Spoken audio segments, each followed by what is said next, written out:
Twende. Upwani mudi. Yes. Acha. Mwajuma, habari za utokako? Salama za kwako? Mzuri. Mwajuma, hivi kaka yako amekwambia kitu ambacho anaenda kufanya huko? Aliniambia kuna shamba la ufuta nalifuatilia. Sasa ngoja nataka nikuagize. Ukikutana na kaka yako mwambie hivi, nimekutana na maneno mengi. Amesema hivi, mficha uchi siku zote hazai. Maana namuona yeye anataka kuficha uchi aliyakuwa na uzito. Na ni mbaya sana kwa afya yake.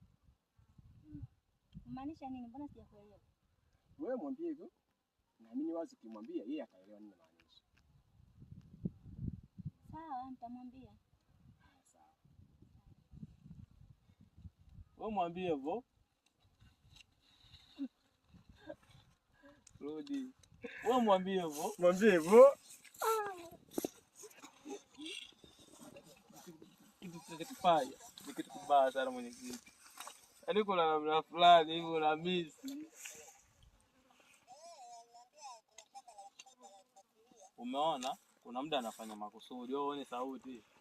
Sasa. Mafanikio yanatisha. Bazangu hakuni kwangu wewe. Ana sifa. Kuna watu wamenishinda tabia. Mimi ni tambo lakini kuna watu wamenizidi.